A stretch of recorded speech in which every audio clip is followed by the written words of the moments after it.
I'll start. Hello, welcome to Cousins on the Clock. We're going to start off with our Week 18 recap. Reactions recap. We're starting off with Bucks-Panthers, with the Bucks winning. But they still missed the playoffs. Womp womp. Then we've got Seahawks-Niners. Seahawks win. I really think that I thought the game was going to be like 42 to 38, but it was 13-3, very low scoring, only one touchdown the entire game. Less offense than expected from the Niners. Then we've got Colts-Texans. Texans win. I think that the Colts put up a way bigger fight than I thought they were, but the key play of the game was the last play of the entire game when Tommy Togaya or something like that got the fumble return touchdown. Yep. And then we've got Browns-Bengals, with the Browns winning and Myles Garrett getting his sack record with 23 sacks on the season. Yeah, but I would say one thing. So on that play that I saw, it kind of looked like Joe Burrow kind of just sat down. I agree. I think Burrow gave him the sack, but oh well. Good for him. It's a pretty impressive record, nonetheless. Yeah, very good job, Myles Garrett. And then we've got Saints-Falcons, with the Falcons pulling it out. I think North Carolina likes the Falcons more than Atlanta, and Atlanta, the Panthers, have now cleared their beef. Yep, Panthers win the division with that. And then we've got Packers-Vikings. Packers had already clinched their playoff spot. No seeding could change. So the Vikings ended up winning. And the Vikings at least ended the season on a high note. Mm-hmm. And then we've got Jaguars-Titans, with the Jags winning. Well, so as you guys previously know that Justin Tucker held the field goal record with 66 for about 4 years. Cam Little broke it this year with 68. But then he didn't break his own record, but he broke the record again. He hit 67 during this game. Cowboys-Giants. The Giants beating the Cowboys. Why did they win? They sold their first overall pick. They could have picked anybody in the draft, but now there's going to be 4 people they cannot select. And I'm thinking those are the 4 people they want to select. Yep, Giants need all the help they can get. Mm-hmm. Next, we've got Dolphins versus the Patriots, with the Patriots winning. Yeah. There's a lot of just stuff like the Patriots are probably a better team than the Dolphins, but the Dolphins did have Devon Achane out. Jalen Waddle didn't really play his best, and Malik Washington and Quinn Ewers got injured in the middle of the game. Lots of injuries. Then we've got Cardinals-Rams. Rams beating the Cardinals. Yeah. Matthew Stafford now leads the league in passing yards. He had 259 in that game. Yeah, he was in second place behind Dak Prescott, but now he passed him, and now he's first in passing yards. Yep. Chargers-Broncos. Broncos ended up winning. It was a lot of field goals. There was 1 touchdown and 5 field goals between these 2 powerhouse teams. That's crazy. Then 2 eliminated teams, the Chiefs and the Raiders. The Raiders winning. The game was a really good game, but it did not mean anything. I don't think anybody besides Raiders or Chiefs fans literally sat down and just watched the game, the entire game. But the game, the safety was great, and the game-winning field goal that Daniel Carson kicked from 60 yards was a really good kick, and the Raiders won. Next, we've got Commanders-Eagles, with the Commanders winning. Tanner McKee is not an ideal quarterback, even as a backup. He should be 4th string, maybe even practice squad. Not a good performance from him on the day. We've got Lions-Bears, with the Lions pulling off the upset. That was a good kick by Jake Bates, and it was just a great game by the Lions. even though it had no impact on the playoffs for the Lions. It did have some for the Bears, but again, they stayed at the 2 seed because the Eagles were not able to beat the Commanders. Then we've got Jets-Bills, with the Bills beating the Jets. The Jets remain the only team in NFL history to not get a single interception. Interceptions have been recorded since 1933. They did not get a single interception. Not a single interception of the whole season. Not a single player. Nope. I did not know that. Yeah. But James Cook, he already was, but he leads league in rushing yards going into the playoffs. He's very talented running back with 1,600 yards. Yeah, don't feel good about anyone facing them in the playoffs. And then finally, we've got the Sunday night game, Ravens-Steelers. With the Steelers pulling off a miraculous victory Sunday night. Tyler Loop, he's an overrated kicker. Everybody was like, he's the best kicker drafted in like the last 3 years. He's a really good kicker. He's not that good. That game-winning kick was from 48, which is 48. Not that long. Which a lot of current kickers like nail those like 100% of the time. Just looking in at like kickers, like they really do that. Like make 40-yard field goals. A lot. Very, very. Granted, Acrisure Stadium is a very hard stadium to kick in, but True. Still got to make those. Like Kaimi Fairbairn, he hasn't missed a 40-yard field goal the entire year. Hasn't missed a single one. Yeah, those are the ones you got to have, especially with the season on the line. Yeah. Next up, we're going to go into our wild card predictions for this weekend. Starting off the slate, we've got the Rams versus the Panthers. Rhett, who are you thinking? I'm thinking the Rams winning. Yeah. Their offense is really good. The Panthers did upset them early in the season, but I think that'll just get the Rams angrier and more hungry to win the game. I don't think that there's a way that the Panthers can beat the Rams. Their offense is just too dominant. Yeah. Next, we've got Packers-Bears, a divisional matchup in the playoffs. This game's going to be pretty good, but I do have the Bears winning because, one, they have maybe the most underrated defense in the entire NFL. And also, they've already played twice before. They're 1-1. This is basically like the tiebreaker to see what team's actually better, which I personally think the Bears are. Gotta disagree with you. I think the Packers can pull it off. I think Jordan Love's experience is going to overpower Caleb Williams in the playoffs. 5th year versus second-year quarterback, true. Yeah, I think Jordan Love's experience is going to help. He didn't start for his first 3 seasons, though. These both quarterbacks have started. That's true. The same amount of years. Still think Jordan Love's got it. Because he learned behind one of the greatest quarterbacks of all time, Aaron Rodgers. Then next up, we've got Bills-Jaguars. Yeah, I'm going with. So both of these teams are pretty good. The Jaguars have a underrated defense. The Bills have a good offense.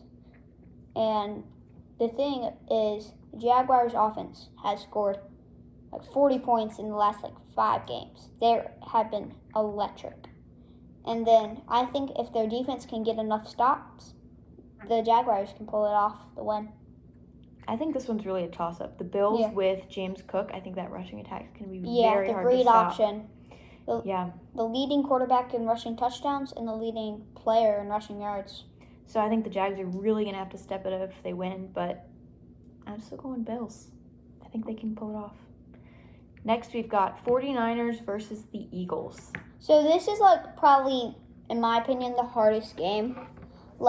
This is a top defense versus a top offense. And then, so both of the 49ers defense is not the best on paper, but they're able to play that they can win games. And the Eagles offense are not really playing their best football in the last few games, maybe even the entire season.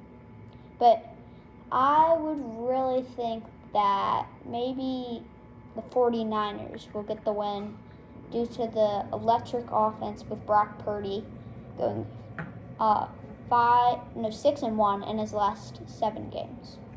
I'm agreeing with you there. I think that the Eagles have just been struggling too much down this stretch to pull off a win against the Niners. The next game is Chargers-Patriots. So this game is 2 really good offenses. The Chargers do have the edge probably on defense. They probably do have a better defense than the Patriots. But I do think that the Patriots, having home field advantage, and the Chargers are a southern team, and we know when southern teams go into northern environments in this December, January weather, they're not that good. Yeah. So I think the Patriots will get the win. Mm-hmm. I think Drake May can pull it off. Yeah. I'd love to see him get a playoff win. I think he's a great player. Mm-hmm. Then finally on Monday night, we've got the Texans versus the Steelers, with the Texans, Texas, coming in to Pittsburgh. Yeah, same thing about here. Like, southern teams are not the best against the northern teams in this December, January weather when they're coming in. Even though the Texans' defense is among the best, if not the best, defense in the entire league. Their defense is very, very good. Yeah. I still think the Steelers are going to win. Man, I sure hope the Steelers can pull it off. Not confident, but I'm going to pick the Steelers to manifest a win. Because I don't know if the Texans can come in to Pittsburgh, to Acrisure Stadium in those freezing cold Monday night temperatures and pull off the win. So yeah, I'm going Steelers. All right, our next segment, Rhett is going to go over his picks for awards. So next week, Annalise will be doing it, but right now I'm going to give my unofficial NFL Honors Awards. This is just if I was the only one voting for them. So I'm going to do best at each position, then I'm going to give like the Offensive Player of the Year, MVP, and all that stuff. So first, I will start with the special teams and do the best kick returner. I will give that to the one person who has a 100-yard kick return, Rashid Shaheed. The best punt returner I would go with, the best punt returner, in my opinion, is Marcus Jones, as he brought back a 94-yard punt return touchdown on Monday Night Football, and he is one of the few players with 2 punt return touchdowns this season. Then the best punter, I will go to Bengals punter Ryan Recknow. He has a lot, like 28 kicks in the 20, and then he's also has the 3rd longest average punt with 50 yards flat. Well, 50.53, but 50 yards, basically. The best kicker, this is a big toss-up. It's been changing throughout the season. I will probably give it to right now, Kyami Fairbairn, as he has made the most field goals with maintaining a very good, very high field goal percentage. He has not missed from 40 to 49 the entire season. All 15 attempts. He's nailed that. Then the best safety, I would go with the one person with more than 5 interceptions, with 7 interceptions, the Bears' Kevin Byard. He has been playing absolutely amazing this season. Even though he's pretty old, he's been playing good. Then I would give the best cornerback to Panthers' J.C. Horn. I think there's not really anybody in the NFL that he could not guard. He was able to lock up Puka, so the only guy like higher than him or even on his level is Jackson Smith-Njigba, and I'm pretty sure that J.C. Horn could guard him too.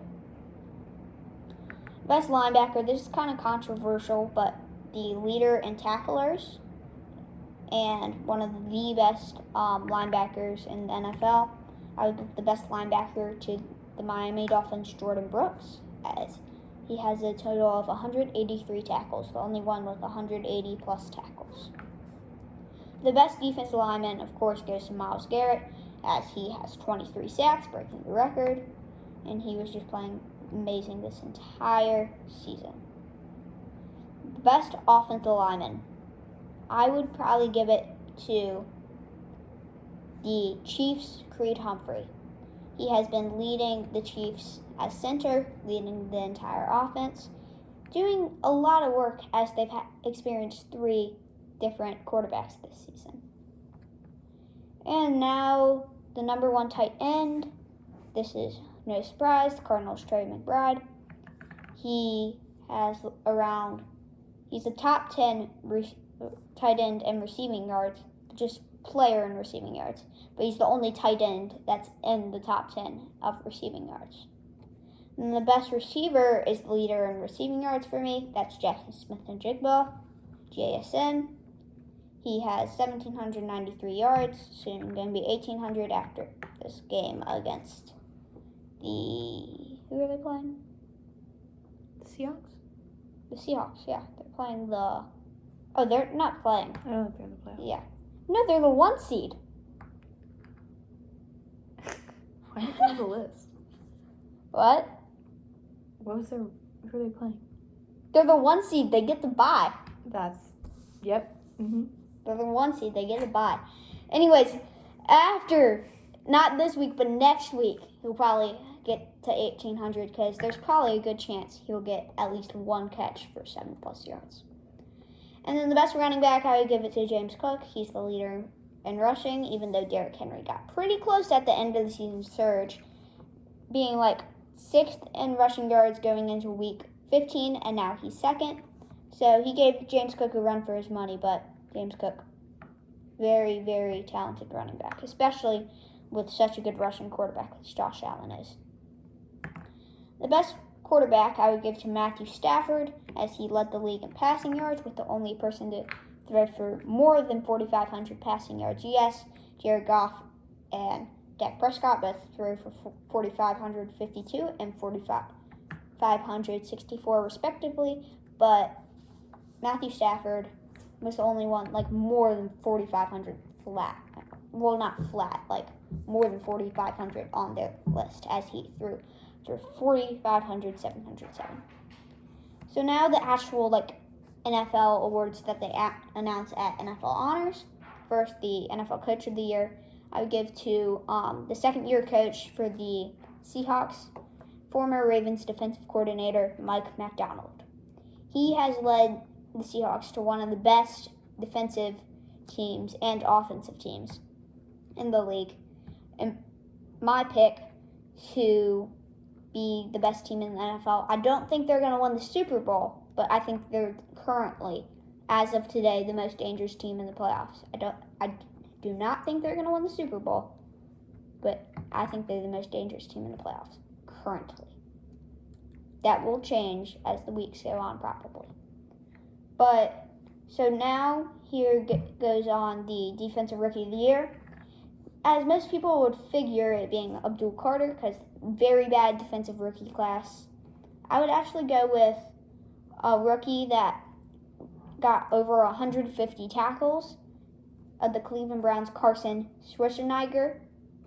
I'm probably not saying that last name correctly, but that's who I would go with. Schwarzenegger. Well, that's him.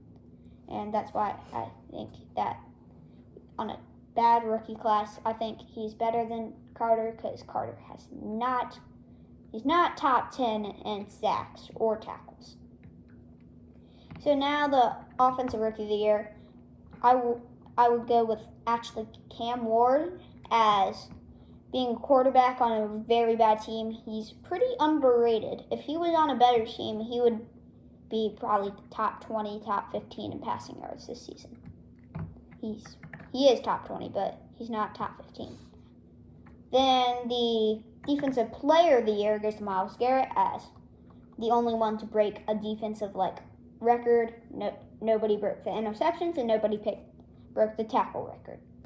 But Myles Garrett broke the sack record. So that's why I'm going with him. And also, he's just been playing amazing this season. Then for Offensive Player of the Year, I will go for Jackson Smith-Njigba. It's usually off the who has more yards, the receiving leader or the rushing leader.